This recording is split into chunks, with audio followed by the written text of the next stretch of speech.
So hello students, my name is doctor Abhishek Garg, MBBS from government medical college Firozabad.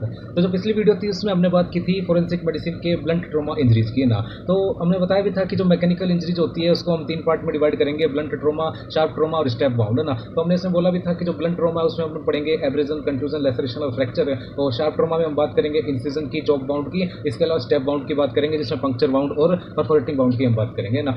तभी तक हमने बात की किसकी, एब्रेजन, कंट्यूजन एंड लेसरेशन की। तो फ्रैक्चर की बात जब रीजनल इंजरीज अगला लेक्चर आएगा उसमें बात करेंगे। और अभी हम बात कर रहे हैं किसकी, शार्प फोर्स इंजरी में इंसाइज्ड बाउंड की और आपके चॉक बाउंड की एंड स्टेप बाउंड की ना।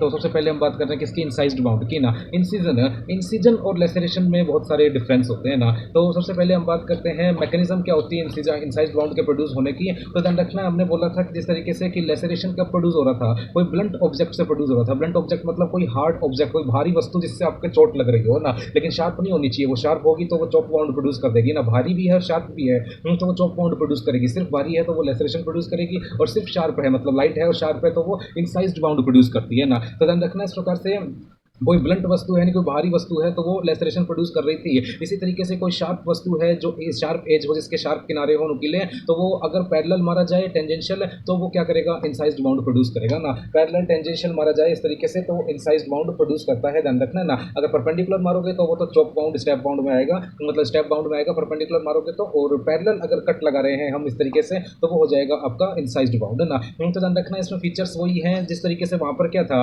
टिश्यू ब्रिज प्रेजेंट था। याद रखना यहाँ पर टिश्यू ब्रिज प्रेजेंट नहीं होता। टिश्यू ब्रिज में हमने क्या बोला था भाई, वहां पर लेसरेशन में क्या था कि जैसे ही कोई ब्लंट वस्तु ने यहाँ पर आकर के मार दिया ना, तो उससे क्या होगा, जो भी फ्लोर है इसका वो क्रस्ट हो जाएगा।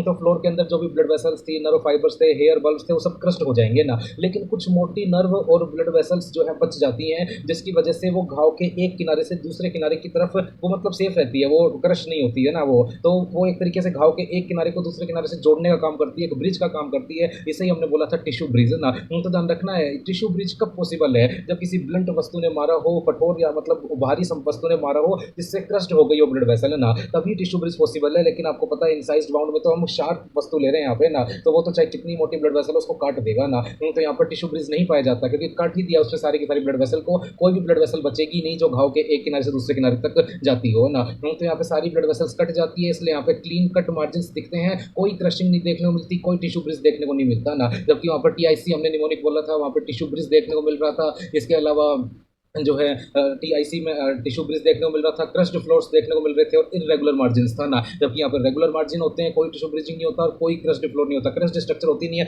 सबको काट दिया, क्लीन कट एकदम स्ट्रक्चर्स देखने को मिलते हैं यहाँ पे ना। पेन एंड हेमोरेज, वहाँ पे हमने बोला था कि ब्लड वेसल्स क्रस्ट हो जाती है तो एकदम पिचक गई ब्लड वेसल है ना, तो वो ब्लीडिंग कम करेगी उसमें ना। लेकिन यहाँ पर तो आपने काट दिया है ब्लड वेसल को, तो प्रोफ्यूज ब्लीडिंग होगी, बहुत ज्यादा ब्लीडिंग होगी यहाँ पे। प्रोफ्यूज मतलब बहुत ज्यादा ना। और पेन होगा, सीवियर पेन होता है यहाँ पे।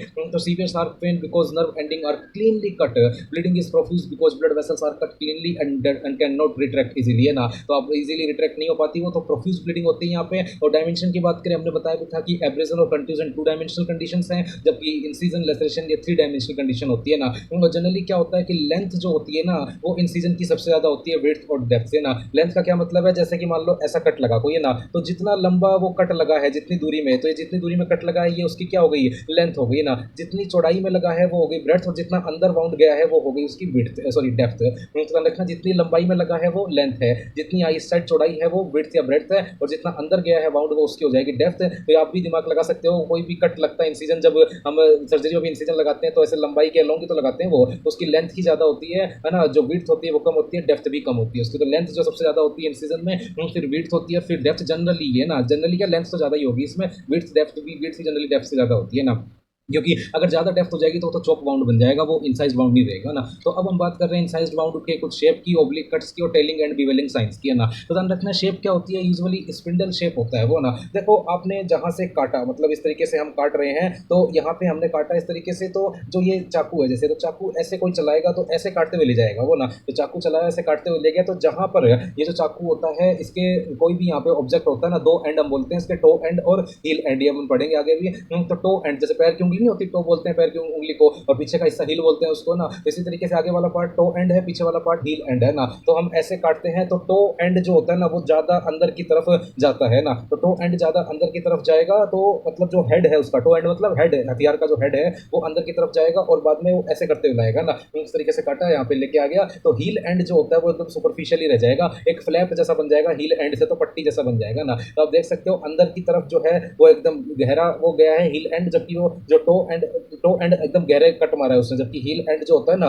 वो ऊपर ही रह गया है ना। इसको कम समझ में आया होगा थोड़ा, तो ध्यान रखना। यूजुअली ये स्पिंडल शेप्ड होता है ना। आप किसी भी कोचिंग का नोट्स यूज कर रहे हो उसमें डायग्राम भी दे रखा होगा इसका। और लीनियर होता है due to natural retraction of skin है, स्किन के अंदर इलास्टिक फाइबर्स पाए जाते हैं, वो वापस से अपनी जगह पर आने की कोशिश करते हैं, रिट्रैक्ट करने की कोशिश करते हैं, तो उसकी वजह से लीनियर होता है, स्पिंडल शेप्ड होता है ना। तो ये हमने क्या बात की, स्पिंडल शेप क्यों हो रहा है, क्योंकि जो भी कट लग रहा है उसमें, जैसे मान लो ऐसा कट लगा, तो जहां पर चाकू सबसे पहले टच किया होगा वहां ज्यादा गहरा होगा, फिर बाहर निकलते टाइम ऊपर की तरफ आ गया होगा ना। तो जहां टच करता है वो हिस्सा डीप होता है, यानी हेड जो होता है वाउंड का वो डीप होता है, जबकि जो टेल होती है वो फ्लैट होती है, मतलब पट्टी जैसी बन जाती है, सुपरफिशियल होती है वो ना। इसे कहते हैं टेलिंग साइन, अपन देख रहे हैं अभी। लेकिन जब ओब्लिक इंसिजन लगा है, तो ओब्लिक इंसिजन में क्या हो रहा है, weapon struck at an angle ना, मतलब जो है सीधा कट नहीं लगा, उसने तिरछा कट लगा दिया, इस तरीके से कोई तिरछा कट लगा दिया। तो इसमें क्या होगा, एक जो सिरा है वो अंदर की तरफ है और एक दूसरा सिरा फ्लैप यानी कि पट्टी जैसा बन गया ना, तो एक एंगल सा बन गया। मतलब यहाँ पे एक ज्यादा अंदर की तरफ होगा, एक ऊपर की तरफ होगा, तो एक एंगल बन गया यहाँ पे। तो जो एंगल बना है वो किसकी वजह से बना है, क्योंकि ओब्लिक इंसिजन हो गया,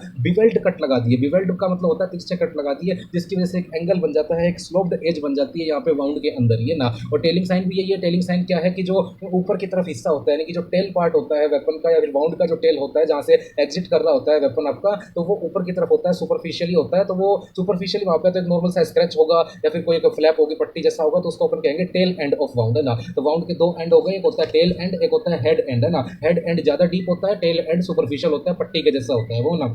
और हेड से टेल अपन डायरेक्शन ऑफ फोर्स बता सकते हैं। डायरेक्शन ऑफ फोर्स कैसे, मान लो इधर बाउंड ज्यादा गहरा, इधर कम गहरा है ना, तो किस तरीके से लगा होगा चाकू, ऐसे तो लगा होगा। तो हेड से टेल की तरफ डायरेक्शन ऑफ फोर्स का अंदाजा लगाया जा सकता है इससे। ध्यान रखना, डायरेक्शन ऑफ द स्ट्रोक बताता है टेलिंग इफेक्ट, ध्यान ही रखना इस प्रकार से ना। तो क्या हुआ, चाकू था उसने कट लगाया इस तरीके से, जहां पे ज्यादा अंदर घुसेगा वो हेड एंड होगा उसका वाउंड का, तो फिर एग्जिट करते टाइम सुपरफिशियली आ जाएगा वो ना। तो हेड टू टेल में क्या होगा, डायरेक्शन ऑफ फोर्स हो जाएगी, इस तरीके से ध्यान रखना है। तो स्टार्ट टू एंड है ना। अब बात कर रहे हैं लेसरेटेड लुकिंग इंसाइज्ड वाउंड की, जिस तरीके से अपन ने स्प्लिट लेसरेशन की बात की थी कि स्प्लिट लेसरेशन को क्या कह रहे थे, इंसाइज्ड लुकिंग लेसरेटेड वाउंड कह रहे थे ना। देखने में ऐसा लग रहा था जैसे इंसाइज्ड वाउंड हो, लेकिन एक्चुअल में क्या था, वो लेसरेटेड वाउंड जिसमें स्किन जो होती है वो दो किसी भारी वस्तुओं के बीच में क्रस्ट हो जाती है। तो दूर से देखने पर लगता है जैसे रेगुलर मार्जिन हो, लेकिन जब माइक्रोस्कोप से देखते हैं या फिर मतलब लेंस से देखते हैं तो ऐसा तो दिख जाता है कि ये मार्जिन इरेगुलर है, और इरेगुलर मार्जिन है तो ये लेसरेशन है, ध्यान रखना है। अब हम बात कर रहे हैं किसकी, लेसरेटेड लुकिंग इंसाइज्ड वाउंड की। तो इसका नाम से समझ में आ रहा है ये एक्चुअल में इंसाइज्ड वाउंड होता है, लेकिन देखने से ऐसा लगता है जैसे लेसरेटेड वाउंड हो ना। ऐसा क्यों लगा ना, मान लो कि कट किसी ऐसी जगह पर लग गया जहां पर लूज थी एकदम स्किन ना, व्रिंकल्स थी, झुर्रियां पड़ी हुई थी। जैसे कि मान लो इस साइड कट लग गया ना, यहाँ पर स्किन थोड़ी लूज होती है, तो स्किन फोल्ड्स जो होते हैं ना उसकी वजह से जैसे यहाँ पे चाकू लगा तो क्या होता है, स्किन फोल्ड्स की वजह से वो चाकू फिसल जाता है ना। और चाकू जैसे ही फिसल जाएगा तो एक तरीके से देखने पर लगेगा कि इरेगुलर मार्जिन आ गए हो, एक्चुअल में इरेगुलर मार्जिन नहीं है, उनको लेंस से देखेंगे तो पता चल जाएगा रेगुलर मार्जिन है, क्लीन कट मार्जिन है ना। लेकिन देखने से ऐसा लगता है कि इरेगुलर मार्जिन्स हो, तो ध्यान रखना है इस प्रकार से इरेगुलर मार्जिन्स नहीं होते वहां पर, तो देखने से लगता है ना। तो ऐसा क्यों लग रहा है देखने से, क्योंकि वो फिसल गया है वहां पे ना। तो देखने से ऐसा क्यों लगा, क्योंकि वो फिसल गया है वहां पे, ठीक है ना। तो मैंने बात अपन ने क्या बात की कि देखने से ऐसा क्यों लग रहा है, तो देखने से ऐसा इसलिए लग रहा है, तो देखने से ऐसा क्यों लग रहा है कि वो इरेगुलर मार्जिन हो, क्योंकि जो वेपन है आपका वो फिसल जाता है कट करते टाइम, तो देखने से ऐसा लगता है इरेगुलर मार्जिन हो, लेकिन एक्चुअल में क्या होता है वो रेगुलर मार्जिन होता है। वहाँ पे ध्यान रखना है इस प्रकार से। तो वो कौन कौन से एरिया हो सकते हैं, वो स्क्रोटम हो सकता है, एक्जिला, नेक के फोल्ड्स, यहाँ पर अपने को देखने से लग सकता है कि लेसरेटेड हो, लेकिन लेसरेशन हो, लेकिन एक्चुअल में होता है इंसिजन है ना। तो अपन ने बोला ना जब उसको हार्ड लेंस से मैग्नीफाइंग ग्लास से देखेंगे तो वहाँ पे total absence of tissue bridge at the bottom. Laceration की तो खास है टिश्यू ब्रिज मिलना, इसमें कोई टिश्यू ब्रिज मिल ही नहीं रहा, हेयर बल्ब्स क्लीनली कट है, तो ये तो इंसिजन है, एकदम रखना इस प्रकार से ना। क्योंकि लेसरेशन में तो हेयर बल्ब्स क्रश्ड हो जाते हैं ना, कट थोड़ी ना होते हैं, क्योंकि इसमें कट हो जाता है सब कुछ, हेयर बल्ब्स हो, चाहे नर्व हो, चाहे ब्लड वेसल्स हो, सब कट हो जाता है। तो this confirm this is a true incised wound, wound incised है ये, ना कि लेसरेटेड, ध्यान रखना है ना। मेडिको लीगल इंपॉर्टेंस क्या है इंसाइज्ड वाउंड की, ध्यान रखना है। मोस्टली जो इंसाइज्ड वाउंड होता है वो या तो होगा होमिसाइडल, किसी की हत्या करने के लिए कट लगाया जाएगा, या फिर होगा सुसाइडल, एक्सीडेंटल भी हो सकता है, लेकिन रेयर केस में इंडस्ट्रियल एरियाज में देखने को मिल सकता है ना। सुसाइडल कट्स में यहाँ पर एक वर्ड आता है हेजिटेशनल कट्स, है ना। हेजिटेशनल कट्स क्या होते हैं कि जब सुसाइड करना चाह रहा था बंदा तो उसको हेजिटेशन थी कहाँ कट लगाए, तो उसने बॉडी के अलग अलग parts, accessible parts of the body जहाँ पर उसका हाथ जा रहा था वहाँ पर उसने कट्स लगा लिए। तो इसके कई नाम होते हैं हेजिटेशनल कट्स के, tentative cuts, intentional cuts, fillers, stroke, trials cuts, suicidal cuts, है ना। तो ये सारे नाम होते हैं। तो कट कहाँ कहाँ हो सकते हैं, नोज पर भी हो सकता है, जेनाइटेलिया पर भी हो सकता है, विवेल्ड कट लगा सकता है वो तिरछे कट इस तरीके से ना। तो हेजिटेशनल कट का मतलब ये सुसाइड करने के लिए लगाए गए इंसाइज्ड कट्स अपन बात करें तो ना। और वेपन जनरली कौन सा लिया जाता है, इसमें कोई भी शार्प एज लिया जाएगा, ध्यान रखना इस प्रकार से। और वेपन जो वेपन है उसकी लेंथ भी होगी, ब्रेड्थ भी होगी, और उसकी जो थिकनेस है वो भी होगी, ध्यान रखना इस प्रकार से। उसका यूज करेंगे हम आगे अभी। और age and vitality, antemortem wound show gaping margins, massive blood clotting and tissue infiltration है। तो भाई ऑब्वियस सी बात है, जो एंटीमोटम इंसाइज्ड वाउंड होंगे, मरने से पहले व्यक्ति को लगाए गए होंगे, उसमें गैपिंग होती है मार्जिन में। गैपिंग का क्या मतलब है, जैसे यहाँ पे कट लगा तो जो वाउंड है इनके दोनों सिरे आपस में दूर चले जाते हैं थोड़े से, है ना। जितना उसने कट मारा था उससे भी थोड़ा दूर चले जाते हैं, उसे कहते हैं गैपिंग। तो गैपिंग होने से और ज्यादा क्लोटिंग होती है, डब्ल्यूबीसी और ज्यादा बाहर आएगी, तो टिश्यू इन्फिल्ट्रेशन और ज्यादा होगा ना। तो मैसिव ब्लड क्लोटिंग होती है गैपिंग की वजह से, और टिश्यू इन्फिल्ट्रेशन हो जाता है, डब्ल्यूबीसी इन्फिल्ट्रेशन हो जाता है, यहाँ पे ध्यान रखना है ना। अब हम बात कर रहे हैं किसकी, स्टैब इंजरी की। तो ये इंसाइज्ड वाउंड अपने को ध्यान रखना है, मेडिको लीगल इंपॉर्टेंस इसका इंपॉर्टेंट है कि गैपिंग देखने को मिलती है यहाँ पे, है ना। अब बात करेंगे स्टैब इंजरी की। स्टैब इंजरी का मतलब पंक्चर वाउंड, परपेंडिकुलर क्या है वो सीधा सा, है ना। एक प्रोड्यूस्ड बाय ए पॉइंटेड और sharp aged weapon penetrating in the deep tissue into the deep tissue through the skin, है ना। परपेंडिकुलरली वो अंदर घुसते हुए गया है, एब्डोमेन में गया तो एकदम अंदर घुसते हुए। तो कोई स्क्रू ड्राइवर हो सकता है, कोई एज ना मतलब चाकू हो सकता है इस तरीके से ना। Force direction drive inward along it's long axis, जो जैसे कि कोई जो है थोरेक्स में कोई चाकू लगाना चाहे तो वो एकदम इस तरीके से मारेगा, एकदम परपेंडिकुलर, है ना, लॉन्ग एक्सिस के अलोंग, है ना। तो परपेंडिकुलर और near perpendicular to the skin surface. Dimension की बात करें तो जैसा कि मैंने बोला भी था कि इंसिजन में लेंथ ज्यादा होती है डेप्थ या विड्थ से, लेकिन अगर डेप्थ ज्यादा है, अंदर गहरा गया है घाव, तो गहरा चाकू जाएगा तो घाव भी गहरा होगा, तो डेप्थ ज्यादा है तो वो स्टैब इंजरी होगी यहाँ पे ना। फिर अब अगर देखते हैं पंक्चर वर्सेस स्टैब में ना। Puncture wounds are caused by long thin pointed object without cutting edge, ध्यान रखना, needles, ice picks. Stab wound are caused weapon with cutting edge, example knives, है ना। तो पंक्चर वाउंड्स किसे कहते हैं, देखो हम जब इंजेक्शन लगाते हैं, इंट्रामस्कुलर इंजेक्शन लगाते हैं, वो भी परपेंडिकुलर तो लगाते हैं, डेल्टोइड पे या फिर कहीं पर भी थाई पर लगा रहे हो आप, ग्लूटियस मैक्सिमस पे लगा रहे हो, तो पंक्चर तो वो भी कर रहा है स्किन को ना। लेकिन ध्यान रखना है उसके जो भी किनारे हैं वो शार्प एज नहीं है उसमें ना। जो भी आपके पास निडल है उसके जो किनारे हैं वो शार्प एज नहीं है उसमें ना, वो एकदम नॉर्मल है। उसका केवल जो आगे का हिस्सा है वही पॉइंटेड एंड है उसका ना। तो उसका जो आगे का हिस्सा है वही केवल पॉइंटेड एंड है, किनारे पर शार्प एज नहीं है। तो कोई यहाँ पे इतनी मैसिव ब्लीडिंग नहीं होती है, केवल जब एंट्री किया था उसके बाद जब बाहर निकालते हैं तो हल्की सी ब्लीडिंग आ सकती है वो ना। लेकिन इसमें क्या होगा, शार्प एज होगा। जो भी चाकू है तो उसका ये वाला पॉइंटेड एंड रहेगा, इधर से शार्प एज होगा, तो उसको जब आप घुसाओगे तो उसमें मैसिव ब्लीडिंग होगी यहाँ पे ना। तो पंक्चर वाउंड स्टेप वाउंड में ये फर्क होता है, निडल जा रही है वो पंक्चर कर रही है सिर्फ, उसमें मैसिव ब्लीडिंग नहीं होती, इतनी शार्प एज नहीं होते उसके ना। जबकि स्टेप वाउंड का जो वेपन है उसमें शार्प एज देखने को मिलेगा ना। पेनिट्रेटिंग वर्सेस परफोरेटिंग वाउंड, है ना। पेनिट्रेटिंग का मतलब है सिर्फ एंट्री वाउंड है, एग्जिट वाउंड है ही नहीं, है ना। लेकिन परफोरेटिंग का मतलब है आर पार हो गया है वो ना, अंदर घुसा भी है और बाहर भी निकला है बॉडी से, ध्यान रखना इस प्रकार से, है ना। तो इसमें केवल एंट्री वाउंड देखने को मिलेगा, इसमें एंट्री एंड एग्जिट दोनों वाउंड देखने को मिलेंगे। द वेपन एंटर्स से बॉडी कैविटी और टिश्यू एंड टर्मिनेट्स ब्लाइंडली, जबकि the weapon passes completely through the body या ऑर्गन या पार्ट, है ना। तो जैसे कि किसी ने पेट में चाकू घुसा दिया तो वो पेट से घुस करके पीछे की तरफ से निकल गया ना, तो वो परफोरेटिंग वाउंड आर पार हो जाना। पेनिट्रेटिंग सिर्फ घुसाई है, कोई एग्जिट वाउंड नहीं मिला उसमें ना। तो कोई बॉडी कैविटी टिश्यू या को टर्मिनेट्स कर दिया ब्लाइंडली उसने, मतलब खत्म, मतलब किसी भी बॉडी कैविटी के अंदर जा सकता है वो, उसको खत्म कर सकता है, उसमें क्रिटिकल कंडीशन पैदा कर सकता है, टर्मिनेट्स कर सकता है उसको ना।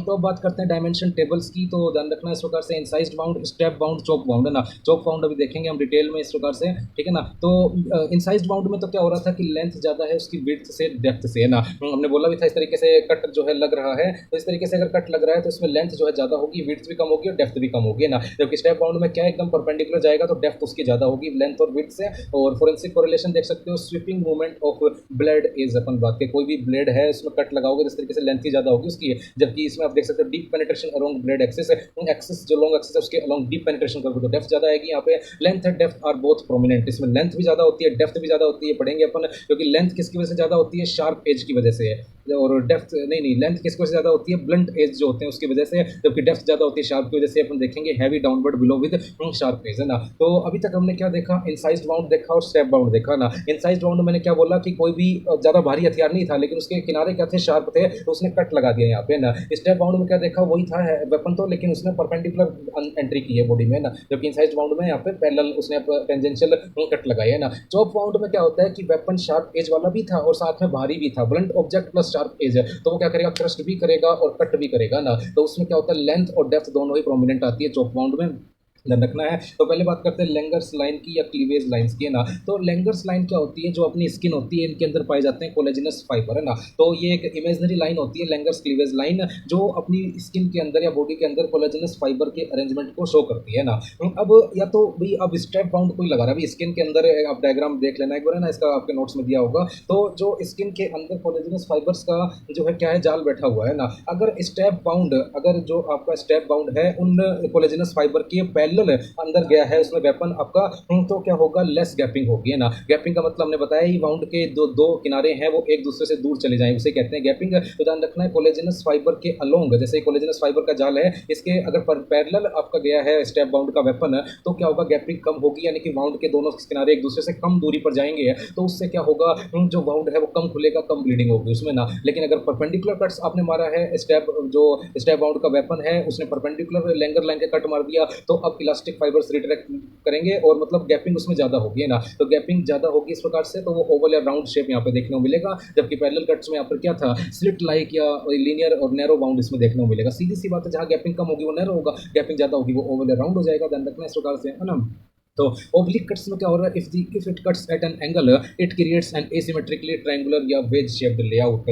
तो अगर तिरछे कट लगा रहे हो इस तरीके से आप, तो अपन बात करें तो वेज शेप्ड लेआउट बन सकता है, ट्रायंगुलर बन सकता है, एसिमेट्रिकल, है ना। ध्यान देना, स्टेप बाउंड जो होता है उसमें दो तरीके के हम वो बोलते हैं वेपन, है ना। मतलब एक जिसकी सिंगल एज वाला हो शार्प एज, और एक डबल शार्प एज वाला हो, है ना। जैसे कि कोई चाकू होता है उसमें एक साइड होता है शार्प एज मतलब धारीदार होता है वो ना, दूसरे साइड उसमें शार्पनेस कम होती है ना। लेकिन कुछ चाकू डबल एज वाले भी आते हैं, दोनों साइड शार्पनेस ज़्यादा होती है उसमें ना। तो अगर जो स्टेप बाउंड उसमें किया है दोनों मतलब सिंगल एज वाले से, है ना, तो उसमें क्या होगा, यहाँ पे जो स्ट्रक्चर बनेगी बाउंड की, वो स्ट्रक्चर कैसी बनती है, देखो लिख के रखा है, सिंगल एज वेपन से स्ट्रक्चर बनती है यहाँ पे, जो शार्प पॉइंटेड ऑब्जेक्ट जाएगा उसमें वेज शेप्ड बनती है यहाँ पे ना। वेज का मतलब क्या होता है, कील, कोई भी पक्चर, तो टीयर ड्रॉप या ट्रायंगुलर या वेज शेप्ड अपीयरेंस आती है, जबकि डबल एज वाला जाएगा उसमें ओवल या राउंडेड अपीयरेंस आएगी यहाँ पे ना। फिर एक शब्द आता है हिल्ट मार्क, है ना। हिल्ट मार्क क्या होता है, कोई भी जो चाकू होता है ना, उसको पीछे पकड़ने का जो पॉइंट होता है, मतलब कोई लकड़ी का भी हो सकता है, वो प्लास्टिक का भी हो सकता है, और दोनों का जो जंक्शन होता है, जहां चाकू की मेन ब्लेड स्टार्ट होती है और पीछे एक पकड़ने वाला पॉइंट, तो उन दोनों का जो जंक्शन होता है उसे कहते हैं हिल्ट गार्ड। तो कई बार क्या होता है, कंप्लीट पेनिट्रेशन हो गया जब चाकू का, तो हिल्ट गार्ड का जो निशान है वो दिख जाएगा आपको, जहां पर पेनिट्रेशन हुआ है ना, वो निशान एक्चुअल में एब्रेजन या ब्रूज हो सकता है।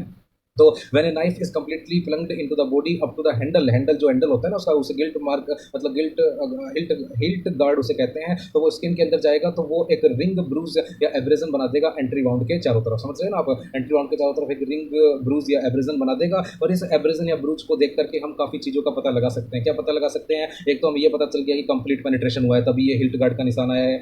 एक हमें क्या पता चल गया, एब्रेजन या ब्रूज का कलर देख करके हम टाइम सेंस इंजरी का पता लगा सकते हैं। पहले ही बात की थी हमने, किस तरीके का एब्रेजन या ब्रूज का कलर है उससे टाइम सेंस इंजरी का पता लग जाएगा। उससे ये पता लग जाएगा कि जो स्टेप बाउंड का वेपन है वो कौन सा है, सिंगल एज है कि डबल एज वाला है, इस प्रकार से, है ना। टाइप ऑफ वेपन का पता चल जाएगा उससे, ना। डायरेक्शन ऑफ स्टेपिंग, किस डायरेक्शन में डाला गया है, मतलब, है ना, डायरेक्शन ऑफ स्टेपिंग, किस डायरेक्शन से चाकू आपके अंदर डाला गया है। बाइलेटरल है तो परपेंडिकुलर, यूनिलेटरल है तो ओब्लिक।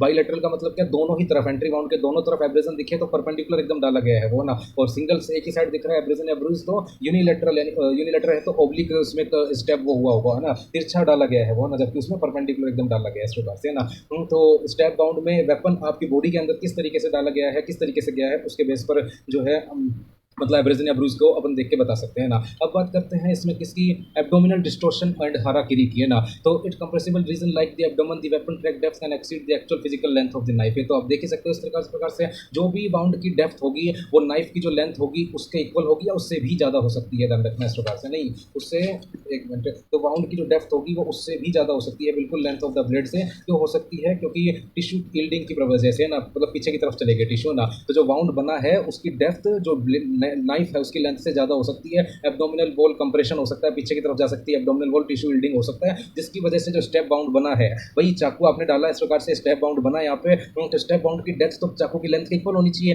लेकिन कोई जरूरी नहीं है उससे इक्वल, उससे ज़्यादा भी हो सकती है। एब्डोमिनल वॉल कंप्रेशन की वजह से एब्डोमिनल वॉल पीछे की तरफ जा सकती है, तो उसमें जो डेप्थ होती है वो लेंथ ऑफ नाइफ से ज़्यादा हो सकती है बाउंड की, है ना। फिर एक हराकिरी, हराकिरी एक मतलब जापानीज टर्म है ये। तो इसमें क्या होता है, जो जापानीज सैनिक होते हैं ना, वो अपने पेट पे कट लगा लेते हैं, इसको सेपुकू भी बोलते हैं, तो सेपुकू भी इसको बोला जाता है, ध्यान रखना नाम।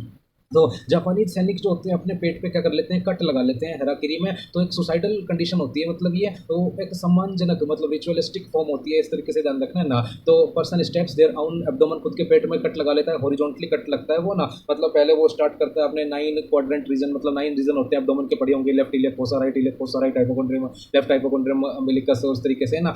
तो वो रीजन आपने पढ़े होंगे इस तरीके से। तो क्या करता है वो लेफ्ट इलियक फोसा से शुरू करता है और राइट इलियक फोसा तक लेके जाता है हाइपोकोंड्रियम होते हुए। सीधी सी बात है, अपने पेट को काट लिया जाता है जापानी सैनिकों के द्वारा, एक सम्मानजनक रूप में इसको बोला जाता है, रिचुअलिस्टिक फॉर्म होती है, जिसे कहते हैं हराकिरी या सेपुकु, है ना। अब हम बात कर रहे हैं किसकी, चॉप वाउंड की, है ना। तो चॉप वाउंड की बात करें तो जो चॉप पाउंड मैंने बोला भी, इसमें क्या होगा कि जो हथियार होगा वो भारी भी होगा और शार्प एज भी होंगे इसमें ना। Heavy weapon with sharp edge, like कोई कुल्हाड़ी है, एक्स, स्वॉर्ड, मैकेट को और चॉपर अपन बात है, कोई चाकू, इस तरीके से वो भारी भी है, तो भारी है तो वो ब्लंट फोर्स का भी काम करेगा, और शार्प एज है तो शार्प फोर्स भी प्रोड्यूस करेगा वो, तो ब्लंट एंड शार्प दोनों आ जाएंगे। कंबाइन से sharp cutting force with massive kinetic energy, है ना। तो ध्यान रखना है वेट की वजह से मैसिव काइनेटिक एनर्जी होगी ना, तो hybrid of sharp and blunt trauma दोनों एक साथ मिलेंगे यहाँ पे बोनस, ठीक है ना। तो प्रेजेंटेशन में क्या आ जाएगा, the margin show slight bruising and abrasion because the blood as is relatively thick compared to a razor.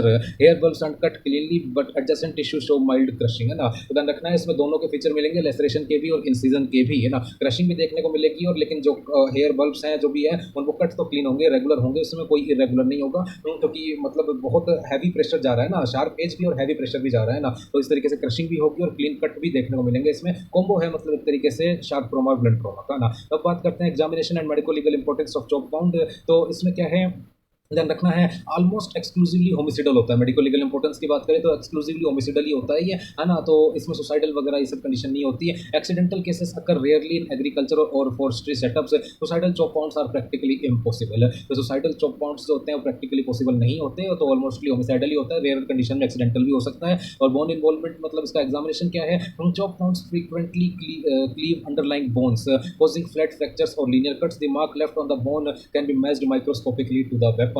तो मैंने बात अपन ने क्या बात किस तरीके से कि जो चॉप पाउंड होते हैं तो वो चॉप पाउंड अपने को किस तरीके से देखने को मिलेंगे, जो भी आपकी बोन्स होंगी उसमें क्लियर कट, मतलब बोन का फ्रैक्चर भी हो जाएगा और कट भी हो जाएगा। फ्रैक्चर क्यों होगा, तो कि इसका मतलब वेट जाता है ब्लंट फोर्स की वजह से, और लीनियर कट्स क्यों मिलेंगे, शार्प एज की वजह से, तो उसकी वजह से फ्रैक्चर भी होगा और वो आपका मतलब क्लीन कट्स भी देखने को मिलेंगे, और एकदम वो कट होते हैं, मतलब रेगुलर मार्जिन होते हैं माइक्रोस्कोप से देखने पर, है ना।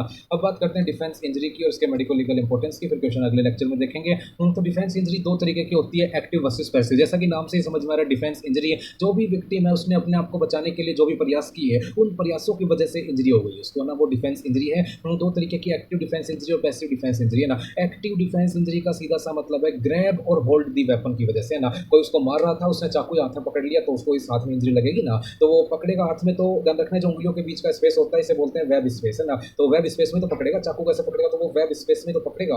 तो जनरली यहाँ पे जो वेब स्पेस में इंजरी देखने को मिलेगी वो एक्टिव डिफेंस इंजरी, है ना। एक्टिव डिफेंस इंजरी का मतलब क्या, हथियार को पकड़ लेने की वजह से होने वाली इंजरी है, जबकि पैसिव डिफेंस इंजरी उससे बचने के लिए जो इंजरी लग गई गलती से, ना बच रहे थे, आगे पीछे हो रहे थे तो वो चाकू लग गया, इस तरीके से वो पैसिव डिफेंस इंजरी है ना। तो एक्टिव डिफेंस इंजरी मतलब हथियार को ग्रैब या पकड़ने की वजह से, है ना। कहाँ पर होती है, generally palmar aspects of fingers. Palmar aspect जो अपन बात करें ना, पामर हथेली की तरफ वाली, तो उनकी तरफ हो सकती है, पाम पर हो सकती है, थंब वेब पर हो सकती है, इस साइड वैसे तो पकड़ेगा इस प्रकार से, है ना। तो इस तरीके से हो सकती है। Typically caused by sharp blade edge, है ना। तो शार्प ब्लेड एज ये कोज करती है इसको, जबकि can cause by heavy sharp और ब्लंट स्ट्राइक पैसिव डिफेंस वाली कैसे भी हो सकती है। कोई आपके हैमर मार रहा था, बचने की कोशिश करे, आपको लग गया गलती से ना, तो पैसिव डिफेंस इंजरी है। Ulnar border of forearm and dorsum of wrist, ध्यान रखना है, एनाटॉमी तो आपने पढ़ी रखी है, अल्नर बॉर्डर का पता ही होगा। इस तरीके से जो हम हाथ को ऐसे करते हैं, वीडियो में हो सकता है उल्टा हो जाए, तो ध्यान रखना इस प्रकार से जो अल्नर मतलब मीडियल लूज होता है अल्नर, और जो लेटरल होता है वो रेडियल है।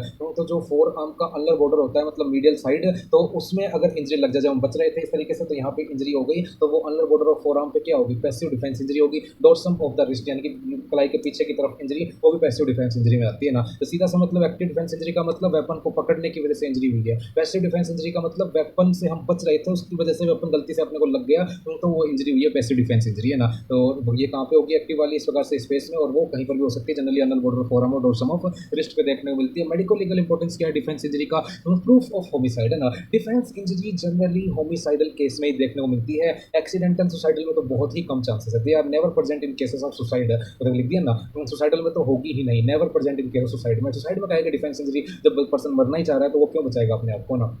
और the presence of genuine defence wounds provides conclusive proof of homicidal assaults. अगर डिफेंस वाउंड प्रेजेंट है तो कंक्लूसिव प्रूफ है होमिसाइडल का ही है। ऐसे जरूरी नहीं है, मतलब एक्सीडेंटल में भी हो सकती है डिफेंस इंजरी, पर जनरली होमिसाइडल में ही होते हैं, सुसाइडल में तो पॉसिबल ही नहीं है। स्टेट ऑफ कॉन्शियसनेस, कई बार डिफेंस इंजरी नहीं होती है ना। डिफेंस इंजरी क्यों नहीं होती? पर्सन मान लो अनकॉन्शियस था, तो डिफेंस इंजरी कहाँ से आएगी? वो बेहोश है तो उसको मार दो, आप कोई दिक्कत नहीं। सो रहा था वो, पीछे से आपने अटैक किया तो attack from behind unconscious sleeping, इसमें डिफेंस इंजरी कहाँ से आएगी, है ना। तो इन सब कंडीशन में डिफेंस इंजरी नहीं आती, ध्यान रखना है। और complete absence suggest a sudden ambush from behind, immediate fatal trauma, intoxication और सीवियर शॉक, है ना। तो डिफेंस इंजरी एब्सेंस कब हो सकती है? जब पर्सन जो है ट्रॉमा में था, नशे में था, सीवियर शॉक को रखा था उसको, पीछे से वार किया गया, एम्बस फ्रॉम बिहाइंड, तो इन सब में एब्सेंस होते हैं defence injury. State of consciousness prove that the victim was alert, consciousness and capable, बिल्कुल एक मेडिकल लीगल इंपॉर्टेंट ये भी है इसका। डिफेंस इंजरी अगर प्रेजेंट है, मतलब पक्की बात है कि पेशेंट जो भी विक्टिम है उसने अपने आप को बचाने की कोशिश की थी, मतलब वो उस टाइम पे कॉन्शियस था, है ना। तो दो इंपॉर्टेंट मेडिको लीगल सिग्निफिकेंट है डिफेंस इंजरी के, एक तो होमिसाइडल केस है और एक स्टेट ऑफ कॉन्शियसनेस, पक्का ही है वो कि कॉन्शियस था, नहीं तो बचाता कैसे है। मैंने बोला ना एब्सेंस होंगे क्लू कब? जब अनकॉन्शियस होगा, ट्रोमा में होगा, intoxication, severe shock, ambush from behind, तो इन सब में एब्सेंस होंगे क्लूज। और ये एमसीक्यूज हैं जो अगले लेक्चर